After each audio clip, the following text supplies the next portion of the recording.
네, 안녕하세요. 김선민입니다. 자, 62회 변리사 기출 강의를 또 찍어드립니다. 지난번에 61회 했었죠. 지난번에 61회 했었고, 그 예전에 제가 60회까지는 다 올렸어요. 이미 다 올렸는데 지금 61회하고 62회가 안 올라가 있죠. 그래서 제가 또 찍어서 올려드립니다. 예, 60회, 61회 난이도가 만약에 상급이다라고 한다면요. 62회는 상당히 많이 쉬워졌죠. 약간 중급 정도다라고 보여집니다. 61회 때는 만점자가 없었어요. 10개 다 맞은 사람이 없었고요. 저한테 신고한 사람 중에는 8개가 최고점이었거든요. 근데 올해는 신고한 사람 중에 10개 만점자가 있네요. 그러니까 예, 만점자도 나온 시험이고요. 그만큼 난이도가 그렇게 많이 어려운 것은 아니었다라는 증거가 될 것입니다. 그리고 이제 공부할 때 꼭 만점이나 뭐 이렇게 최고점을 받을 필요는 없잖아요. 그죠? 필요한 만큼만 받으면 됩니다. 커트라인은 자, 몇 점이었습니까? 79.16점이었습니다. 그죠? 79.16점이란 것은 뭐야?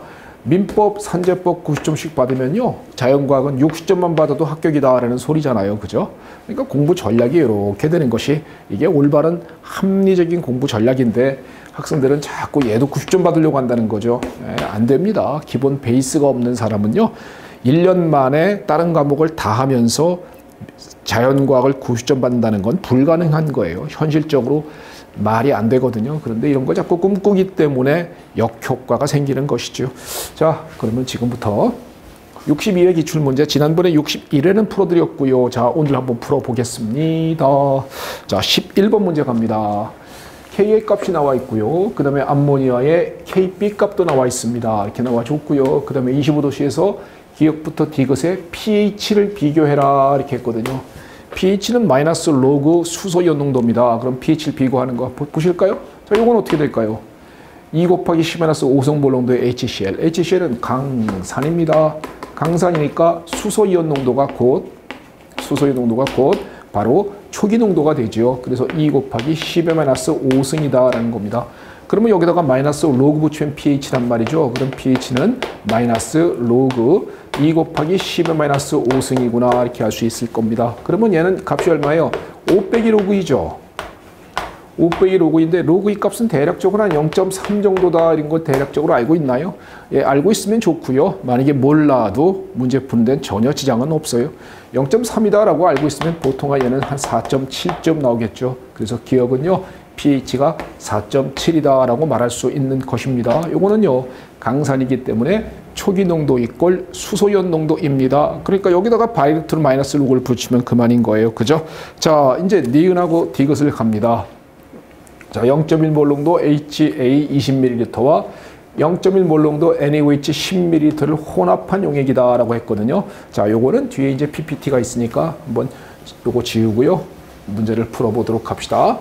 자, 이걸 섞었어요. 몇 미리몰입니까? 둘을 곱하면 돼요. 그러면 2미리몰이 있는 겁니다. 2미리몰의 HA가 있는 거고 이게 두 개를 곱하면 1미리몰의 OH 음연이 들어간 것이죠. 그래서 2미리몰의 HA와 1미리몰의 OH 음이온이 들어갔다. 그럼 반응식을 쓰면요. 이렇게 되겠죠. 그죠?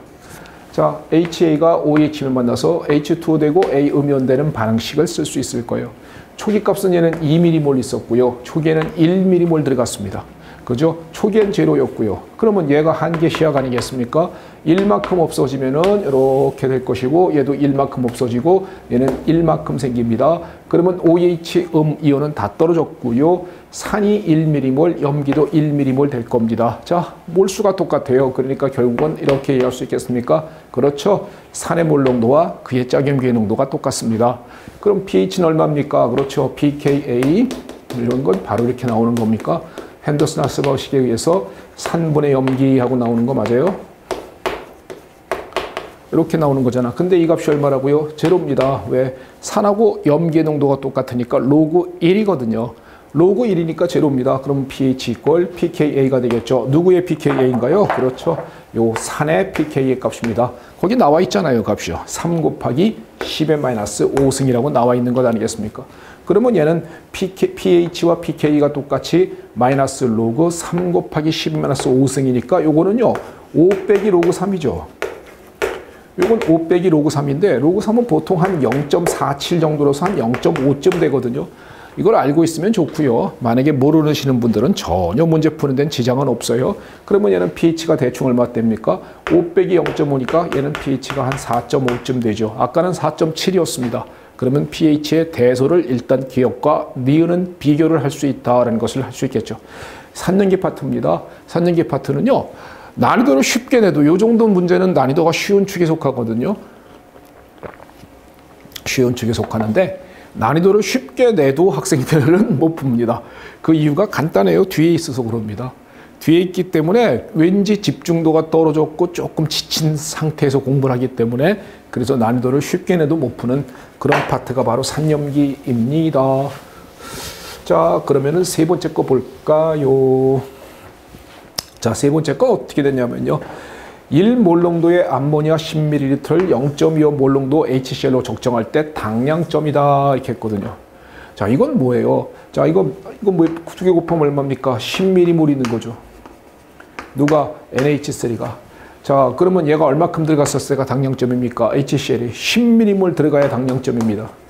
10ml이 들어가기 위해서는 부피가 얼마큼 들어가야 돼요? 0.25몰농도에 그렇죠. 40ml가 들어가야 되겠죠. 40ml가 들어가야지만 10ml 들어간 꼴이고 그러면 당량점입니다 라고 말할 수 있을 거예요. 그죠? 그러면 당량점에서는 누가 생성되는가 라는 거 반응식과 더불어 내용을 파악해 보자.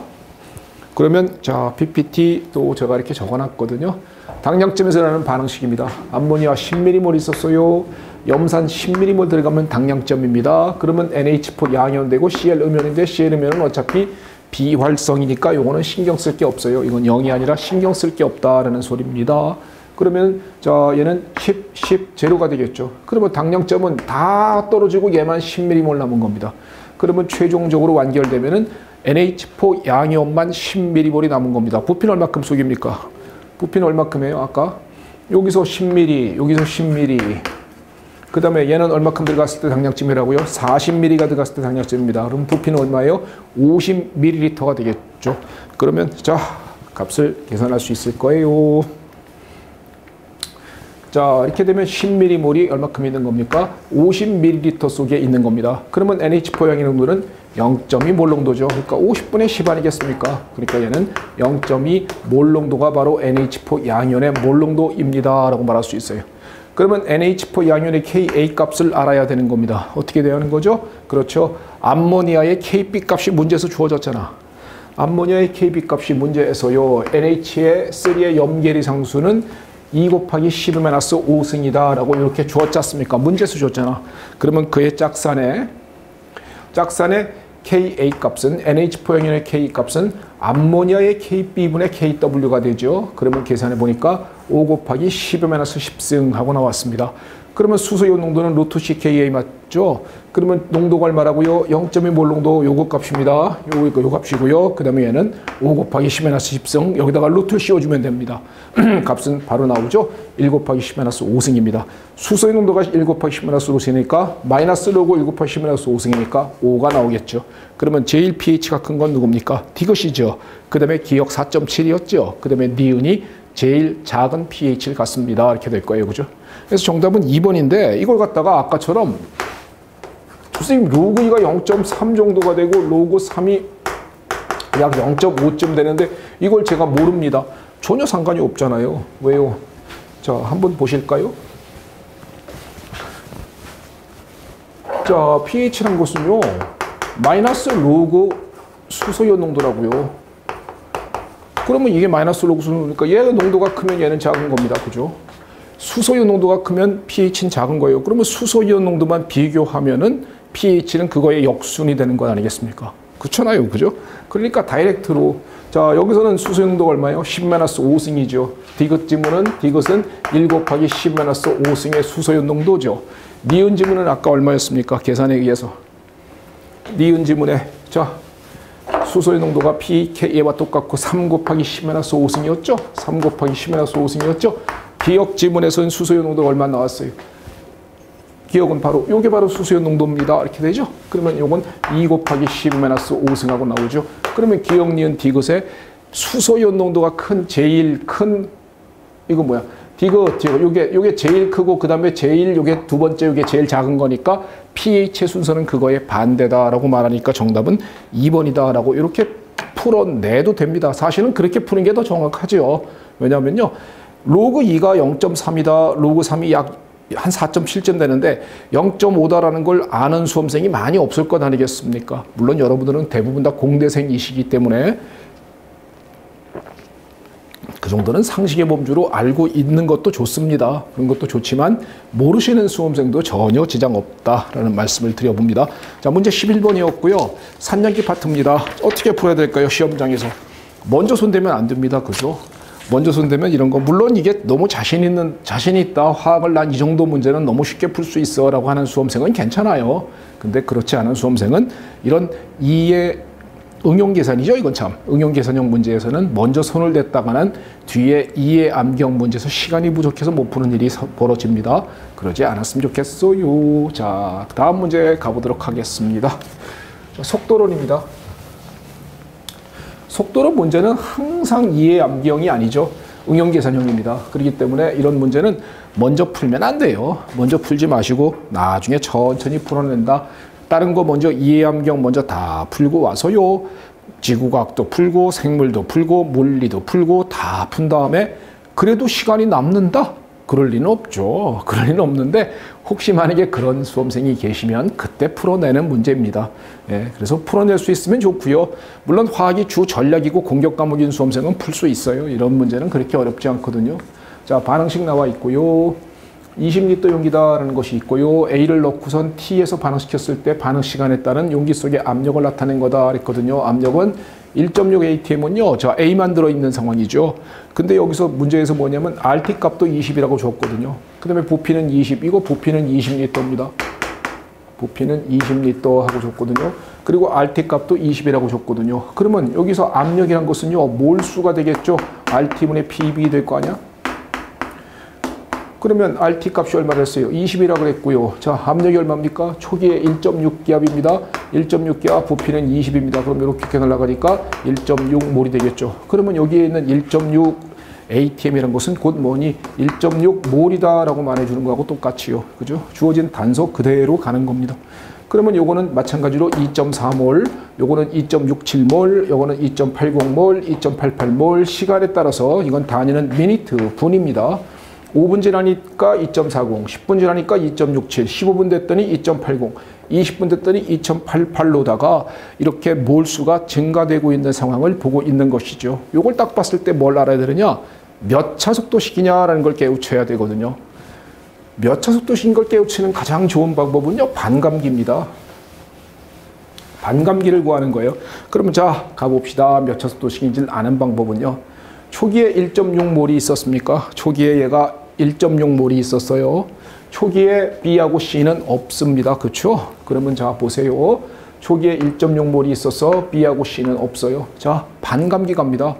몰수가 반으로 줄어드는 거 아니야. 그지? 그러니까 몰수가 반으로 줄어드는 거니까 0.8몰만큼 줄어들면 반으로 준 거지요.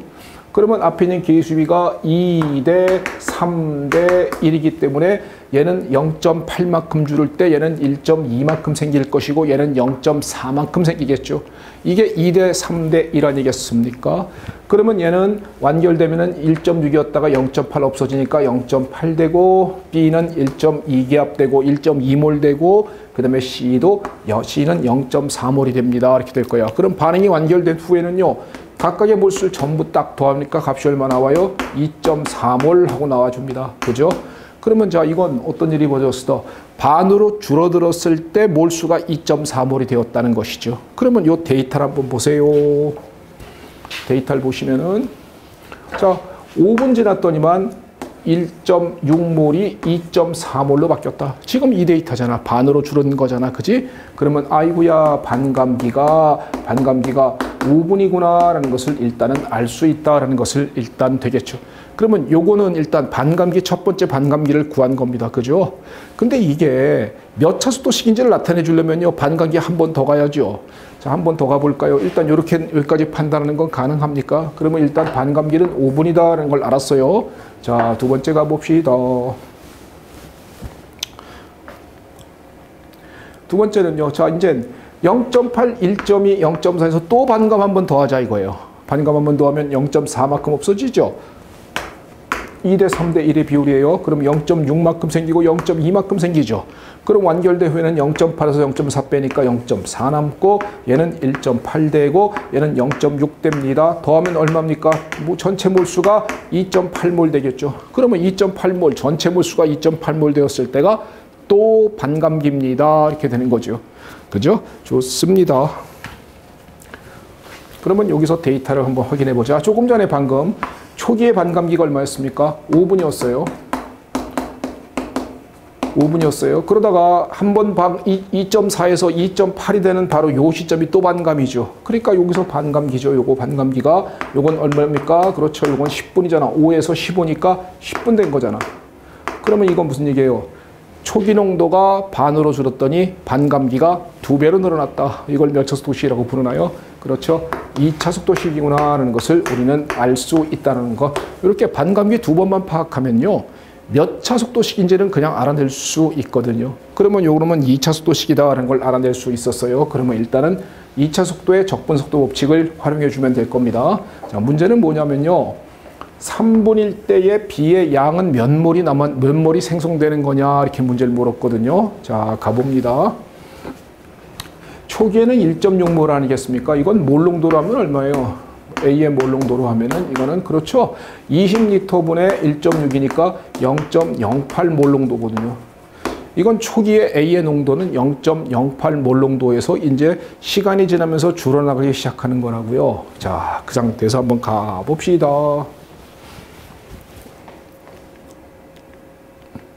자, 풀 수 있겠습니까? 자, 여기서 보시죠. 자, 여기까지 일단 왔어요. 그래서 2차 반응이다라는 것을 알아낼 수 있었거든요. 그러면 속도 상수 K값은 계산이 가능할 것 아니겠습니까? K값은 어떻게 돼요? 반감기 A0분의 1입니다. 이렇게 되겠죠. 그죠? 그러면 반감기는 KA0분의 1이니까 이게 2차의 적분속도 법칙 아니겠습니까? 그러면요. 초기 반감기가 얼마였어요? 5였죠. 5분이었습니다. 그 다음에 초기 농도는 아까 0.08 몰 농도라 그랬죠. 분의 1입니다. 그러면 속도상수 K값이 계산이 가능합니다. 정리해보니까 2.5 하고 나오거든요. 그러면 속도상수 K값은 2.5다라는 걸 알아냈고요. 그 다음에 3분 후의 농도는요. 이렇게 되겠습니까? A분의 1은 KT 플러스 A0분의 1 이렇게 될까요? 이게 2차의 적분속도 법칙 맞죠? 그러면 자, K값이 얼마예요? 2.5. 시간 3분 후에 자 초기 농도는 얼마라고요? 0.08 몰 농도 분의 1입니다. 이렇게 될 것 아니겠습니까? 이게 A분의 1이라는 거죠. 그러면 여기서 정리를 해서요. A의 농도를 갖다 구해내면요. A의 농도는 답이 나옵니다. 0.05 몰 농도다라는 거거든요. 그러면 자 이거 무슨 얘기냐면요. 3분이 지났을 때 A의 농도가 0.05몰 농도가 된다. 이 얘기예요. 초기 농도는 0.08이었다가 3분이 지나면 0.05가 된다. 이런 얘기거든요. 그러면 자 여기서 이렇게 얘기할 수 있겠습니다. 보시죠. 자 A의 농도가 0.05몰 농도가 되기 위해서는요. 초기에 0.08이었고 초기엔 제로였어요. 0.03만큼 없어져야 0.05가 되겠죠. 그죠? 그러면 앞에 있는 계수비는 2대 3대 1이기 때문에 얘가 0.03만큼이 없어져 주기 위해서는 요놈은 0.045 몰 농도만큼이 생성돼야죠. 그러면 3분이 지난 다음에는 B의 농도는 0.045 몰 농도다라는 거잖아요. 그죠? 근데 지금 문제는 뭘 물었냐? 3분 후에 B의 몰수를 물었다고요. 이건 몰 농도입니다. 그러니까 20리터니까 곱하기 20 하면 될 겁니다. 그래서 0.045리터, 미안합니다. 몰 농도 곱하기 20 하면은 몰수 나옵니다. 그래서 정답은 0.9몰이다 라고선 우리는 알아낼 수 있는 것이지요. 그래서 정답은 몇 번인가요, 이거? 예, 4번이군요. 0.9몰이 B의 몰수다. 이거 몰수, 몰 농도 이런 거 헷갈리지 않겠죠, 설마? 설마 지금 이거를 듣고 있는 수험생이 몰과 몰 농도를 혼동하면서 듣고 있다라고 생각하진 않습니다. 만약에 그러면요. 이거 들을 때가 아니야. 당신은 이거 들을 때가 아니야. 만약에 그런 정도면 이거 들을 때가 아니라 뭐 해야 돼요? 내용 정리를 다시 하시고 이해 암기형 파트를 철저하게 암기해서 그 부분만 풀어야 합니다. 그게 효과적이고 전략적인 거예요. 욕심은 화를 부릅니다. 자연과학은 베이스가 굉장히 중요한 과목이기 때문에 베이스가 약한 수험생은 시간을 많이 투자해도 문제 풀기가 쉽지 않습니다. 그래서 시간을 많이 투자하지 않는 것이 중요하다라고 저는 보여집니다. 그래서 우리 전략적으로 공부합시다. 합격하는 게 목표니까요. 자, 그 다음 갑니다. T에 대한 CaF2의 용해도는 2 곱하기 10의 4승이다. 0.01 몰롱도의 NAF 수용액에서의 CaF2의 용해도는 했거든요. 난이도 이건 뭐 하급입니다. 이 정도 문제는 뭐 너무 쉽게 풀 수 있는 문제가 된다고요. 이게 용해도입니다. 용해도가 뭐예요? 자, 이게 이런 얘기잖아. CaF2가 CaE가 용해되고 두 개의 F면 되는데 얘가 만약에 S만큼 녹으면 얘는 S 생기고 얘는 ES 생기죠. 요 S가 바로 용해도가 되죠. 그죠? 그러면 우리는 자, 여기다가 뒤에 답이 PPT가 있네. 그러면 이렇게 되겠죠. 용해도가 2 곱하기 10의 4승이라고 나왔다. 그러면 얘는 ES니까 4 곱하기 10의 4승 아니겠어요? 그러면 여기서 KSP 값을 제시해 준 것과 똑같죠. KSP는 Ca의 농도 곱하기 F의 농도의 제곱 아니겠습니까? 그러면 요거의 농도가 2 곱하기 10의 4승 몰 농도고요. F의 농도가 4 곱하기 10의 4승 몰 농도의 그거의 제곱이군요. 그러면 이거는 32 곱하기 10의 마이너스 12승이니까 결국은 3.2 곱하기 10의 마이너스 11승이다 라고 부르는 요 정보로서 우리는 뭘 알아낸 겁니까? CaF2의 KSP 값을 알아낸 것이다 라고 말할 수 있어요.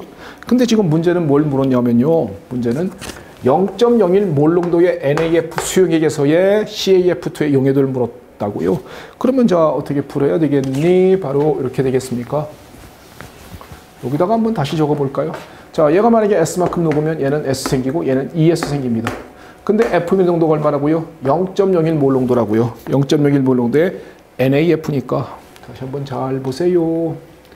0.01 몰농도의 NAF는 NA 양연과 F 음연으로 해리가 되는데 얘의 농도도 0.01 몰농도, 얘의 농도도 0.01 몰농도 아니겠습니까? 어차피 NA 양연은 여기서 아무 역할 못하니까 F 음연의 농도가 0.01 몰농도만큼이 더 추가된 셈이다. 이런 것이라고요.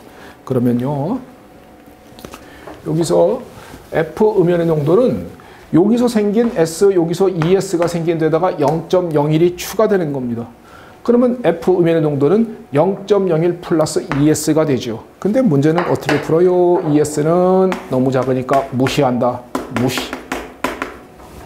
무시해버립니다. 그러면 이거 무시해버리면 이건 뭐야? 10-2승의 제곱이니까 10-4승이고요. 이 값이 KSP 값을 유지해 주는 것 아니겠습니까? 그러면 여기서 S 값은 그렇죠. 3.2 곱하기 10의 마이너스 7승이구나. 이게 바로 0.01 몰농도의 NAF 수용액에서의 CaF2의 용해도다라는 것을 말할 수 있다는 것이죠. 이 정도는 너무 쉬운 문제거든요. 이거 용해 평형 문제 중에서 내가 볼 때 제일 쉬운 문제입니다. 그렇기 때문에 그냥 제 바이블 교재에 다 있고요. 그 다음에 이런 것들 정도도 만약에 그 정리가 안 됐다라고 생각하시는 수험생들은요. 예, 지금 이거 들을 때가 아니야. 이거 들을 때가 아니라 예, 이해 암기형 파트 문제를 안 헷갈리도록 하시는 것이 중요합니다. 자, 요거는 뭐 이해 암기형이라고 볼 수도 있는 문제가 되고요. 계산이지만 이 정도는 너무 좀 난이도가 그렇게 높지 않은 문제다라고 보여집니다. 자, 14번입니다. 평형 문제는 항상 어렵죠. 평형 문제는 항상 문제가 어렵게 나옵니다. 이 문제는 좀 쉬웠어요. 평형에서는요. 자, 이렇게 반응이 일어나는데 A가 분해 반응이라고 합니다. 평형상수는 KP 압력 평형상수를 주었군요.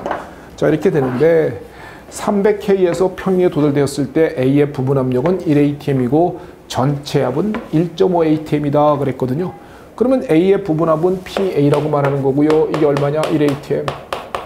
그 다음에 PB 값은 얼마입니까? 전체 압이 1.5니까 B의 압력은 0.5atm이죠. 0.5atm입니다. 라고 말하는 거예요. 이 상태다. 이렇게 했어요. 그 다음에 온도를 400K로 올려서 도달한 평형에서 전체 기체 압력은 3.7atm인데 이때 KP 값은 얼마니? 이렇게 물었거든요. 자, 이걸 풀어나가는 포인트가 어디 있나요?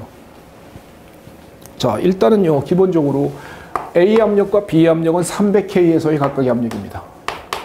300K에서의 각각의 압력은 A는 1atm, B는 0.5, 2분의 1 atm이 된다라는 것입니다. 근데 이걸 뭐라고요? 온도를 올렸단 말이에요. 온도를 올리면 자 온도가 얼마 되냐? 300K가 400K가 됐어요. 300K에서 400K로 제가 몇 배 올라갔습니까? 3분의 4배 올라갔죠? 그러면 3분의 4배의 온도가 올라갔다는 것은 뭐야? 그렇죠? 각각의 부분압도 3분의 4배가 되어야 한다. 그게 포인트입니다. 그것만 알아두면 그냥 문제 푸는 겁니다. 그러면 이건 300K에서의 각각의 부분압이고 400K가 되면은 A의 부분압은 이거의 3분의 4배, 즉 3분의 4 ATM, B의 부분압은 2분의 1 곱하기 3분의 4니까 3분의 2 ATM이 될 것이에요. 자, 보시자. 그게 바로 그래서 A의 400K에서는 A는 3분의 4기압, B는 3분의 2기압이라고요. 왜? 이건 2분의 1기압의 3분의 4배니까 3분의 4배니까 3분의 2기압이 된다 이거란 말이죠. 이건 초기에 400K에서의 초기 각각의 기체의 압력이다라고 말하는 것이라고요. 이런데 자 그러면 전체압이 얼마입니까? 두 개를 더하면 3분의 6기압이죠. 그죠? 두 개를 더하면은 요거 두 개를 더하면 전체압이고요. 3분의 6기압 이렇게 된 겁니다. 그러면 이거는 3분의 6기압인데 문제에서 뭐라 그랬습니까? 전체압은 3분의 7기압이다 그랬거든요. 그럼 반응 어딜 갔다는 얘기야? 정반응 진행하였다라는 얘기가 되겠죠. 그래서 얘가 X만큼 없어지면 얘는 2X만큼 생기는 정반응으로 요게 3분의 7기압이 되기 위해서는 정반응으로 진행해야 기체의 몰수가 증가되면서 압력이 증가될 거란 말이에요. 그죠? 그러니까 얘는 평형이 이루어지면 3분의 4 빼기 X, 얘는 3분의 2 플러스 2X가 될 것이고요. 그러면 전체압은 3분의 4 빼기 X 더하기 3분의 2 플러스 2X, 이게 바로 이 값인데 이게 3분의 7기압입니다 라는 것을 알아낼 수 있고 X 값은 3분의 1입니다 라는 걸 알 수 있어요. 그러면 각각의 부분압은 얼마가 되겠습니까? 하면은 A의 부분압은 3분의 4 빼기 3분의 1이니까 3분의 3기압 1ATM이고요. B의 부분압은 3분의 2 더하기 2 곱하기 3분의 1이니까 3분의 4기압이 되겠죠. 그러면 평형상수 KP의 정의대로 써보라. 그러면 A의 부분압분의 B의 부분압의 제곱이에요. 바로 여기 있네요. 그러면은 A의 부분압은 1기압, B의 부분압은 3분의 4기압의 그거의 제곱. 그러니까 9분의 16이구나. 정답은 3번이다. 라고 이렇게 문제를 푸는 겁니다. 평형 문제에서는 난이도가 쉽게 나왔어요. 역사상 평형 문제 중에서 가장 쉽지 않나 이런 생각이 들거든요. 그러니까 평형 문제가 대부분 다 어렵게 여태까지 나왔는데 이 문제는 좀 쉽게 나왔다고요. 그렇기 때문에 그 만점자가 나온 이유가 바로 이런 거 아니냐라는 생각이 듭니다. 예, 작년 문제 같은 평형 문제 같은 경우에 만약에 나오면요. 그거를 푼다라는 것은 안 좋습니다. 그걸 풀 줄 아는 것도 안 좋아. 그걸 풀 줄 아는 것도 별로 좋은 방법은 아닌 것 같아요. 시험장에서 엄청 시간 많이 걸리거든요. 시험장에서 시간 많이 걸려서 10분 이상 투자해서 맞추면 뭐합니까? 그거는 오히려 그 문제를 안 푸는 게 더 도움이 되는 것 아닐까요? 그러니까 이런 문제 같은 경우에는 시간 내에 충분히 풀어낼 수 있고 그 다음에 난이도가 그렇게 많이 높은 건 아니다라는 것입니다. 그러니까 그래도 어쨌든 간에 이런 문제는 응용 계산형 문제로서 응용력이 약하거나 화학이 방어인 수험생은 공부하기가 어렵고 그 다음에 문제 풀기는 더더욱 어렵습니다. 그러니까 어떤 걸 맞춰야 되느냐? 바로 지금부터 하는 15번 문제부터 나머지를 다 맞추면 된다는 겁니다. 그러면 충분히 소기의 목적을 달성하거든요. 방어인 수험생이 5개 이상만 맞으면 행복한 거 아닐까요? 그죠? 그런데 왜 방어면서 화학을 10개 맞으려고 그래? 안 된단 말이에요. 자, 갑니다. 열화 반응식이다. 솔리드가 리퀴드로 바뀌었습니다. 이거 뭐예요? 열이 들어가야죠. 이때 들어가는 열을 뭐라고 합니까? 델타 H 퓨전이라고 합니다. 용융열이라고 부르죠. 델타 H 퓨전. 그러면 이 값은 A 값은 뭡니까? 당연히 양수입니다. 그러니까 델타 H 값은 0보다 큰 값이어야 돼요. 이건 양수가 되어야 되는 것이죠. 그죠? 그 다음에 델타 S는 B라고 했습니다. 근데 자 고체가 액체가 되었습니다. 엔트로피 증가죠. 고체보다 액체가 더 무질서하니까. 그러니까 얘도 양수가 되어야 된다는 것은 일단 기본으로 깔고 갈 수 있습니다. 그죠? 그러니까 일단 옳지 않은 것은 해서 1번은 일단 딱 제낄 수 있습니다. 1번은 맞잖아요. A는 0보다 커요. 양수니까. 그러니까 일단 1번은 제낄 수 있고요. 두 번째 가볼까요? 솔리드가 가스가 됐습니다. 이때 들어가는 열은 뭐라고 하죠? 이때는 승화열이라고 부르죠. 서블리메이션, 승화열이라고 부릅니다. 역시 뭐예요? 이 값은 D라고 나와 있는데 이것도 뭡니까? 양수입니다. 양수고요. 이 D값은요. A값보다 크겠죠. 왜죠? 승화열이란 것은요, 용융열과 기화열을 더한 거 아니야. 자, 말하자면 여기가 솔리드면, 여기가 리퀴드면, 여기가 가스가 되면은, 자, 이렇게 바뀐 것을 뭐라고 한다? 델타 H 퓨전이라고 부르고, 이렇게 바뀌는 것을 델타 H 베이퍼리제이션이라고 부르고, 기화열이라고 부르고, 이렇게 바뀌는 것을 델타 H 승화 서블리메이션 이렇게 부르는 것 아니겠습니까? 그러니까 승화열이라는 것은요, 기화열과 용융열을 두 개를 더해야 승화열 나오는 거야. 그잖아요. 그죠?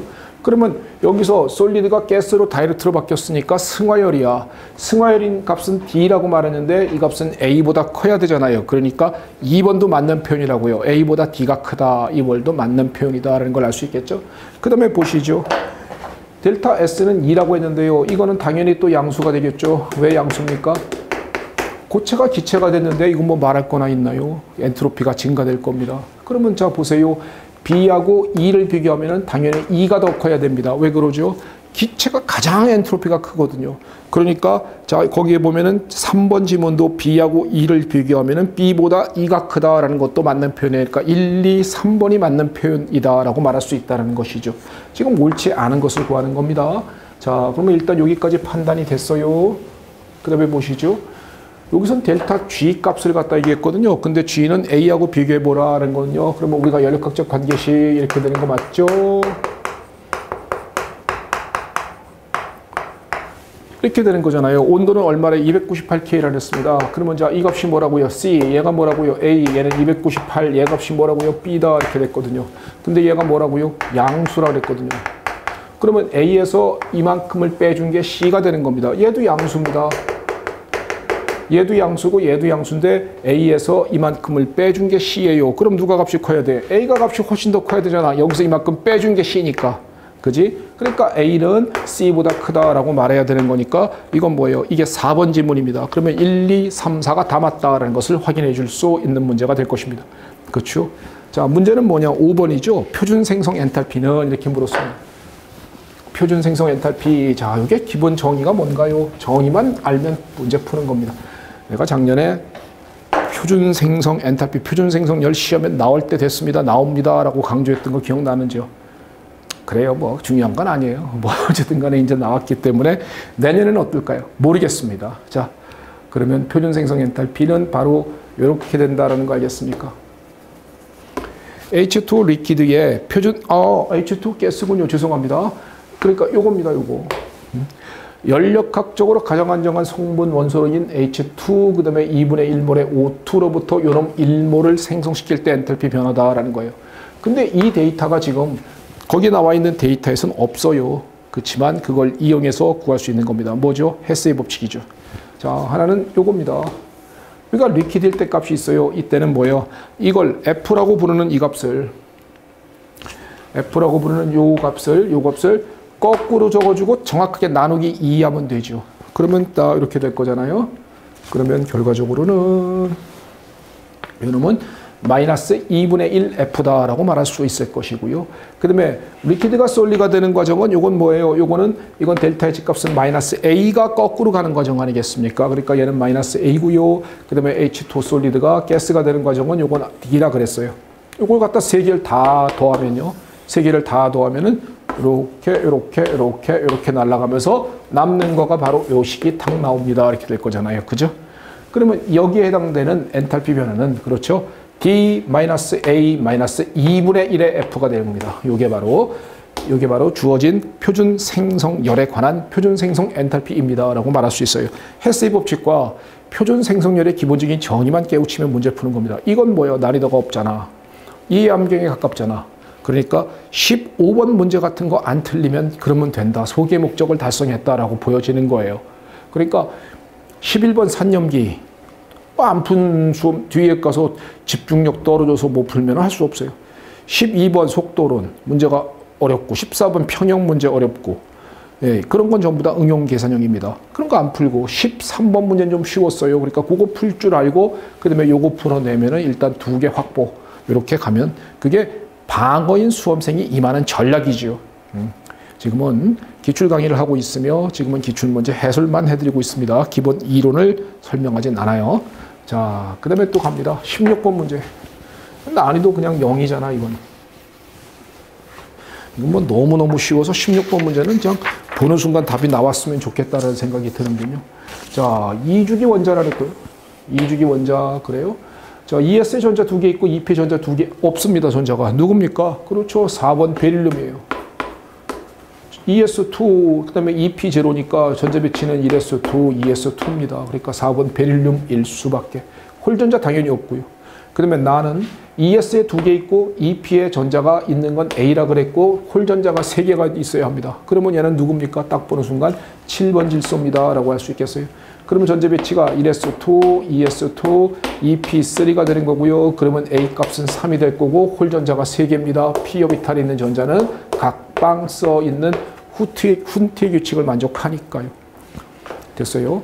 다라고 부르는 놈은 ES에 2개 있고 EP에 6개 있습니다. 홀전자는 지금 자 얘는 뭐예요? 없어야 될 거 아니야. EP가 6개니까. 그러니까 전자 배치는 얘는 10번 네온입니다. 이렇게 되겠죠. 그러면 전자 배치가 1S2, ES2, EP6가 되고요. 홀전자 값은 제로입니다. 라고 말할 수 있는 것이어야 합니다.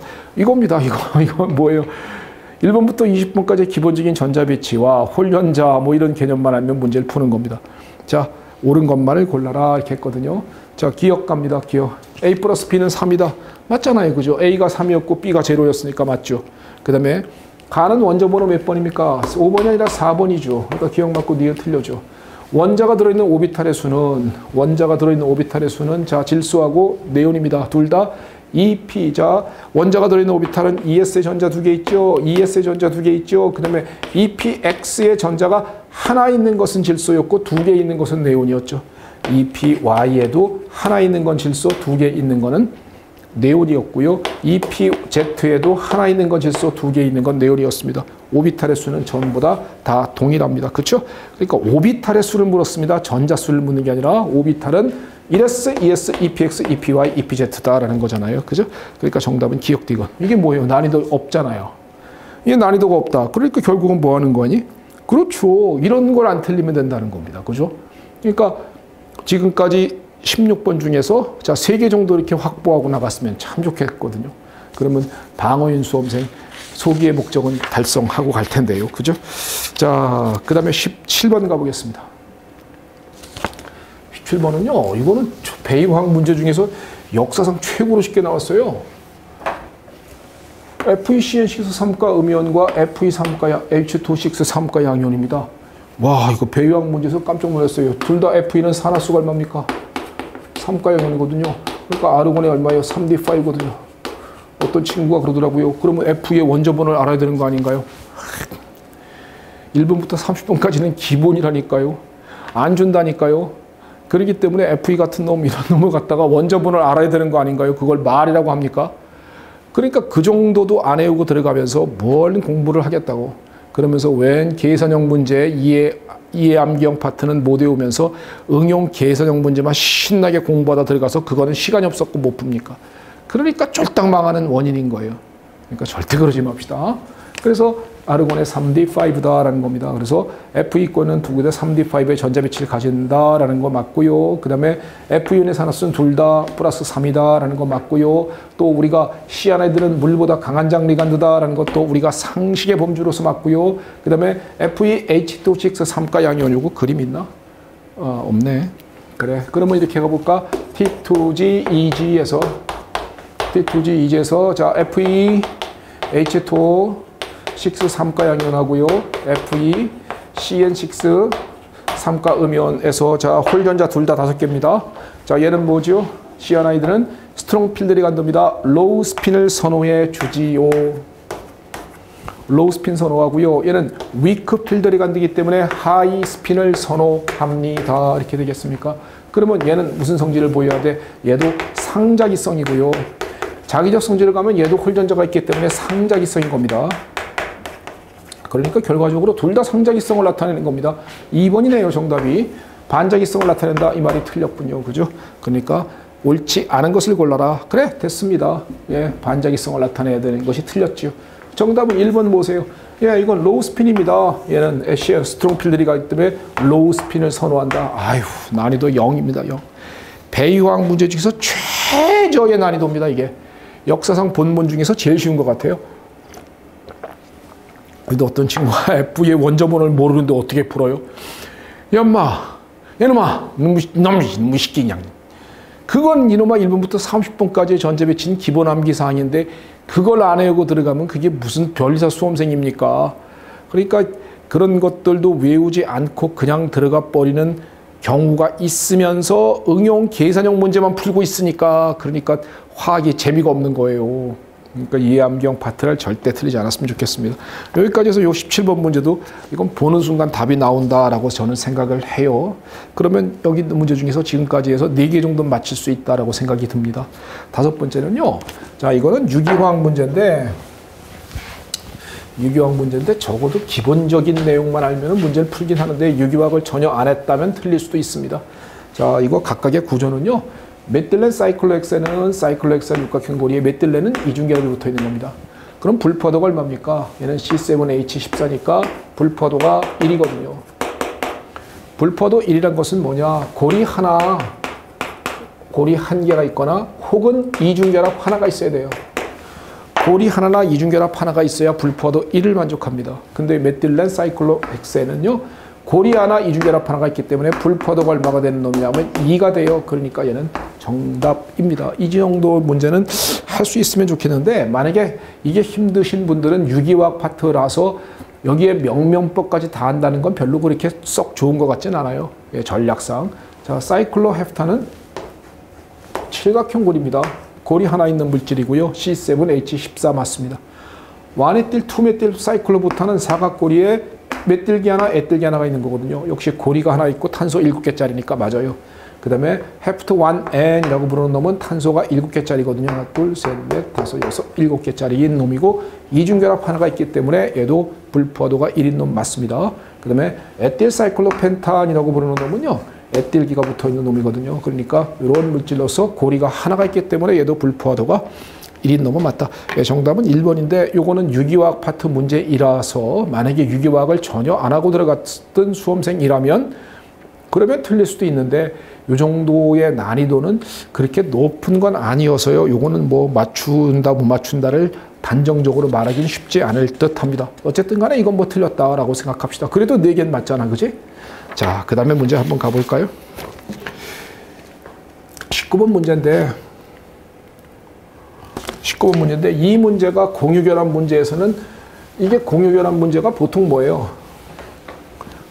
공유결합 문제가 보통적으로 난이도가 그렇게 어렵지 않거든요. 그리고 전형적인 이해암기형 파트거든요. 근데 요 19번 문제 하나가 이게 공유결합 문제 중에서 가장 난이도가 높아요. 이게 난이도가 높은 이유가 뭐냐면요. 화합물의 구조를 머릿속에 많이 외우지 못한 수험생은 경우의 수를 따져서 풀면 너무너무 힘듭니다. 그렇기 때문에 난이도가 높은 거예요. 자, 한번 보자고요. 자, 나부터 잠깐 봅시다. 나는 X란 놈은 없고 Y란 놈은 1개 있고 F란 놈은 3개 있는 놈이었습니다. 그러면 얘는 YF3죠. 분자식은. 근데 공유 전자쌍이 3쌍 있고요. 비공유 전자쌍이 10쌍 있는 놈이에요. 그러면 이게 Y란 놈에는 비공유 전자가 한 쌍이 있어야지만 가능하다라는 것을 느낄 수 있겠습니까? 그러면 이건 지금 보시면요. 또 뭘 물었냐 하면은 분자를 했습니다. 이온이 아니고 중성 분자들만 갖고 얘기하는 거예요. 그러면 가나 다는 전부 다 3가지 분자라 그랬으니까 이온은 여기에 성립되면 안 됩니다. 분자만 갖고 얘기해 보자라는 것입니다. 이랬을 때 X와 Y는 2주기 원자이고 그러면 얘도 2주기, 얘도 2주기, F는 당연히 2주기니까 전부 다 2주기로 구성된 원자들입니다. 이렇게 되는 거예요. 그죠? 그 다음에 분자 내에서 모두 옥텟 규칙을 만족한다라는 이런 단서들을 다 제시해 주었거든요. 그러면은 자, 요 납을 보시면 X는 없고 Y는 1개, F가 3개 있는 놈이니까 YF3인데 이런 놈은 자, 이게 딱 느낌이 오는 거예요. Y란 놈은 누굽니까? 그렇죠. 질소구나 라고 느끼고 그러면 N에 F가 하나, 둘, 3개가 붙어 있고 질소에 전자쌍이 있으면 중성 분자 맞죠? 그러면 공유 전자쌍은 몇 쌍입니까? 하나, 둘, 3쌍이 공유 전자쌍이고 비공유 전자쌍은 요거 하나 있고 나머지가 여기에 비공유 전자쌍이 주변에 쭉 있지 않습니까? 그죠? 그럼 비공유 전자쌍은 열쌍이 됩니다라는 것을 만족하니까 Y라고 부르는 놈은 질소구나라는 것을 우리는 여기서 느낄 수 있는 것이거든요. 그러니까 이놈은 NF3에 관한 이야기다라고 말할 수 있어요. 그러니까 이런 것들을 파악하는 능력이 이거 갖다가 경우의 수를 따지면서 이게 뭘까라는 걸 하면은 힘들어. 그러니까 적어도 NF3 그래 이거구나 그래서 탁 느낌이 오는 즉 공유결합에서 많이 외우고 있는 수험생이라면 풀을 수 있다는 겁니다. 좋어요. 좋습니다. 자, 그러면 자 갑니다. 그러면 Y라는 놈은 질소인 걸 알았어요. 그러면 자 가라고 부르는 놈은 X는 없고 Y가 2개, F가 2개니까 이 놈은 뭐 해야 돼? 그렇죠. N2F2가 되어야죠. 그죠? Y가 N이니까. 그러니까 N2F2라고 부르는 놈이라고요. 그러면 N2F2의 루이스 구조를 갖다 보면은요. 이건 그려놨으니까 보자. 자, 이게 얘가 질소면은 이게 NF3죠. 중성분자입니다. 이게 뭐예요? N2F2의 루이스 구조입니다. N2F2의 루이스 구조는 이렇게 된 것이고요. 그러면 얘는 공유전자쌍은 하나, 둘, 셋, 네 개가 되죠. 공유전자쌍은 4개가 되니까 A 값은 얼마입니까? 4가 되겠죠. 거기 보면은 A 값이 공유전자쌍의 수 A 이렇게 해놨잖아. 문제에서요. 그 다음에 비공유전자쌍의 수도 한번 세어볼까요? 자, 하나, 둘, 셋, 넷, 다섯, 여섯, 일곱, 8개가 되죠. 그러면 이 A 값이 될 것이고요. 요건 8입니다. 라는 거니까 거기에 나와 있는 A, EA에서 A란 놈은 4구나 라는 것을 알 수 있다는 겁니다. 이게 바로 N2F2입니다. 라고 말해주는 것이거든요. 일단 이렇게 깨우칠 수 있으면 가와 나를 찾는 거는 그렇게 많이 어렵지 않은데 다가 어렵습니다. 다가 어려운 이유가 뭐냐면요. 자, 문제 보실까요? 다는 X가 2개 있고 Y는 B개만큼 있고 F는 C개만큼 있거든요. 그러면 얘는 어떤 놈이어야 돼? X2에 Y, B에 FC라고 부르는 물질이어야 되거든요. 근데 이 B하고 C가 도대체 뭐냐라는 거고요. 근데 공유 전자쌍은 3개, 비공유 전자쌍은 10개를 가져야 되거든요. 이런 경우의 수를 조합하는 겁니다. Y는 분명히 질소라고 그랬고요. 그러면 X2에 질소 B에 FC다라고 부르는 이물질이거든요. 그러면 생각하십시오. 자, 만약에 질소가 하나라도 있으면 B값이 있으면은 이거는 공유 전자쌍이 3개가 되는 게 힘들거든요. 그러니까 이런 화합물을 딱 보는 순간에 어떻게 느낌이 와야 되느냐면요. 이렇게 해서 우리는 요거구나. 질소는 없는 놈이구나. 그러니까 B값은 제로구나. 그러면 요 놈은 X2F2여야 한다. 그러면 X라고 부르는 놈은 뭐가 되느냐? O가 돼야 된다. O2F2 아니냐? 그러면 O2F2의 루이스 구조를 그리면은 바로 하나, 둘, 3개의 공유전자쌍이 있고 비공유전자쌍은 하나, 둘, 셋, 넷, 다섯, 여섯, 일곱, 여덟, 아홉, 10개가 있으니까 거기에 나와 있는 데이터에 딱 들어맞는다. 그러니까 X는 바로 누구다? O다. 그러니까 O2F2라고 부르는 물질일 것이다. 이런 필이 와야 되거든요. 이런 건 말하자면 경우의 수를 따져서 문제를 풀면 너무 오래 걸려서 못 풀어요. 그러니까 이거 화합물들을 많이 외우고 있는 수험생이라면 푸는데 이걸 만약에 많이 못 외우고 있는 수험생이라면 난이도가 있습니다. 그래서 이 문제는 공유결합 문제 중에서는 되게 어려운 문제 중에 하나가 됩니다. 자, 일단 됐죠? 그래서 자, 일단 가봅시다. 그러면 A는 B 플러스 C다. 맞습니까? A는 얼마인데? A는 4라 그랬고요. B는 제로고요. C는 2개였습니다. 그러니까 틀렸네. 그러니까 기억 땡. 그죠?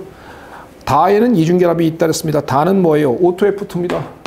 O2F2는 전부 다 단일결합만으로 있으니까 기억 니은 틀렸습니다. 그 다음에 XF2 분자 구조에는 구분형이다. X가 산소라 했으니까 OF2거든요. OF2에는 산소의 비공유 전자쌍이 2쌍이 있습니다. 그러니까 당연히 구분형 분자가 당연하죠. 뭐. 볼 것도 없이 산소 있고 F 있고 F 있고 비공유 전자쌍이 2쌍 있는 겁니다. 그러니까 이렇게 구분형이다 라고 말할 수 있는 것입니다. 그러니까 정답은 D것 3번만 올바르게 되어 있는 문제였습니다. 이건 뭐냐면요. 그 공유결합을 화합물을 많이 외우고 있는 수험생은 문제를 풀어요. 근데 많이 외우지 않고 자꾸 이해만 하고 하는 수험생들은 문제 풀기가 쉽지 않았을 수 있습니다. 그러니까 이 문제는 난이도가 좀 있는, 이건 난이도가 좀 있어서 제가 중상이다라고 저는 말을 해놨는데, 예, 그러니까 이 정도 뭐 틀렸다고 하는 건 요건 괜찮아요. 그러니까 지금까지 해서 4개 내지 5개 정도는 확보했으면 좋겠습니다. 자, 마지막 이제 20번 이런 거 주기성 문제. 이런 거 안 틀리면 되는 거잖아요. 그죠? 이런 거 안 틀리도록 만들어주면은 그러면 되는 거고요. 그러면 방어인 수험생은 몇 개 맞을 수 있어요? 5개 내지 6개. 이 정도만 맞출 수 있다라는 겁니다. 그러니까 뭐 최소 뭐 하나 더 틀렸다 해서 4개부터 6개 정도는 충분히 되는 거니까 방어인 수험생도 일단 화학에서는 크게 문제가 생기진 않았을 것이다 라고 생각을 합니다. 자, 좋습니다. 탄소, 산소, 나트륨, 알루미늄 중 하나고요. 여기는 홀전자 수분의 원자과 전자수라 했거든요. 자, 탄소는 홀전자 몇 개입니까? 홀전자 2개라는 거 보이세요? 원자과 전자는 4개입니다. 그러니까 얘는 탄소는 2거든요. 산소는 홀전자 몇 개예요? 2개. 원자과 전자 6개입니다. 그러니까 얘는 3이거든요. 나트륨은 홀전자 몇 개입니까? 1개고요. 원자과 전자 하나입니다. 그러니까 1이거든요. 알루미늄은 어떻게 될까요? 홀전자 하나고요. 원자과 전자 3개 있기 때문에 3입니다. 자, 이게 생각한다. 와우, 시원해요. 맴매 맞아라. 만약에 이걸 생각하면서 나온다는 얘기는 이건 생각하지도 말고 바로 튀어나올 수 있도록 하셔야 됩니다. 그러면 자, 홀전자 수분의 원자과 일수가 1인 놈은 누굽니까? 나트륨이니까 가는 나트륨입니다. 그죠? 가는 나트륨 됐고요. 그러면 나는 2니까 2인 놈은 얘잖아요. 그러니까 얘는 C죠. C. 그러면 얘 산소도 3이고 알루미늄도 3이거든요. 그러면 얘는 둘 다 다하고 라는 둘 다 3인데 구분할 수 있는 게 있네요. 반지름이 있군요. 반지름이 큰 놈이 누굽니까? 3주기 원소인 알루미늄이 반지름이 더 크다라는 거 바로 이렇게 지나가 주세요. 그러니까 다가 누굽니까? 알루미늄이고 라가 산소여야 된다. 이렇게 각각을 지정해낼 수 있는 거, 그 능력입니다. 주기성의 가장 기초 이론이잖아요. 그죠? 됐습니까? 자, 이런 거 틀리면 안 된다는 겁니다. 옳은 것은 다는 산소다. 다는 누굽니까? 예, 탄소입니다. 그래야 돼. 아니죠. 다가 어디 있어? 여기 있네. 예, 알루미늄이다 라고 말해야 됩니다. 그러니까 1번 틀렸고요. 자, 원자 번호는 다하고 라를 비교하라. 다하고 라를 비교하면 알루미늄이 크네요. 그죠? 산소보다. 그러니까 2번도 틀렸고요. 이온화 에너지를 갖다 갑시다. 나하고 라를 비교합니다. 나는 누구예요? 아이고. 자, 나는 탄소고요. 그 다음에 라는 산소입니다. 이온 에너지는 탄소하고 산소 중에 누가 큽니까? 볼 거나 있어요? 예, 질소하고 산소 중에 누가 커요? 질소가 크죠. 그건 이온 에너지 예외고요. 이건 예외 아닙니다. 그러니까 이거는 틀렸죠. 그러니까 3번 틀렸죠. 네온의 전자배치를 갖는 이온의 반지름은 가는 누굽니까? 가는 Na 양이온이죠. 네온의 전자배치니까. 그 다음에 라는 누굽니까? O죠. O 이가 음연이죠. 반지름 큰 놈 누굽니까? 됐어요? O 이가 음연은 Na 양이온보다 큽니다. 왜요? 핵의 전하가 작기 때문에 반지름이 넓어집니다. 그러니까 정답, 얘는 정답 될 수 없어요. 1, 2, 3, 4 정답 아니니까 정답 됐네요. 5번이네요. 원자과 전자가 느끼는 유효 핵전하는 가는 누굽니까? Na이고요. 라는 누군가요? 알루미늄입니다. 유효 핵전하는 오른쪽 갈수록 아래로 갈수록 항상 증가한다. 예외가 없어요. 그러니까 나트륨보다는 알루미늄이 커야 되거든요. 그러니까 정답은 5번이 맞습니다. 주기성 문제였어요. 보세요. 수험생 여러분, 여러분들이 화학을 베이스가 있으셔서 이런 문제를 갖다가 응용 계산형 문제도 쉽게 풀어낼 수 있는 만한 기본적인 베이스를 가지고 있는 상태에서 공부를 해갖고선 그런 능력을 배양하면 너무 좋겠습니다. 그러면 되는데 문제는 기본 베이스가 거의 바닥인 상태에서 응용 계산형 문제까지 수준을 올리려면요 1년 동안 화학만 해야 돼요. 솔직히 말해서 1년 동안 화학만 해도 안 됩니다. 무슨 얘기냐? 말하자면 응용 계산형 문제를 베이스가 없는 수험생이 그거 부분을 더 집착하고 자꾸 하려고 노력했다가는 이해 암기형 파트는 이해만 하고 시험장들에 가서 시험장 가서 실수 나와서 틀리고요. 시간만 5대로 잡아먹습니다. 그러니까 시험 공부의 전략이라는 것을 잘 생각하시기 바랍니다. 저는 항상 그런 걸 강조하고요. 여러분들에게 화학을 잘 보라 라고 말씀드리기보다 1차를 내년에 합격하십시오. 내년에 1차를 합격하는 비법은요.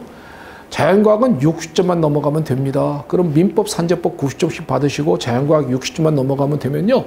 2과목 정도 공격이 있으면 2과목 정도는 방어로 할 수도 있는 것입니다. 그러면 만약에 화학이 방어인 수험생이라면은 우리 전략적으로 임하셔서요. 자, 오늘 같은 문제에서 이해 암경 문제가 한 6개쯤 나왔지 않습니까? 그 6개를 다 맞거나 거기서 하나 정도 틀려서 5개만 맞추면 그러면 소기의 목적 달성했고요. 대신에 잘 암기하셨기 때문에 시간이 굉장히 세이브 되거든요. 시간을 굉장히 절약할 수 있습니다. 그러면 그 남는 시간을 지구과학이나 생물이나 혹은 물리에 투자해서 거기서 실수를 안 하도록 한 번 더 꼼꼼하게 재검토도 한번 해볼 수 있다면 그러면 너무너무 자연과학은 훌륭한 성적을 받았을 것 같습니다. 선생님 말하는 게 이해가 되길 바랍니다. 수험생 여러분들의 만점 받고자 하는 욕심 내지는 어떤 거 하나를 모르면 답답해하는 그 궁박경솔 무경험을 이해 못하는 바는 아닙니다. 하지만 우리 수험생 여러분 현실적으로 합리적으로 생각하셔야 됩니다. 현실성과 합리성이 부족하고 무턱대고 열심히만 하면 된다라고 하는 착각에 빠지지 않길 바라겠습니다. 예, 우리 정상적으로 공부하셔서요. 다가오는 시험에 반드시 꼭 합격하십시오. 화학 완전히 망해도 됩니다.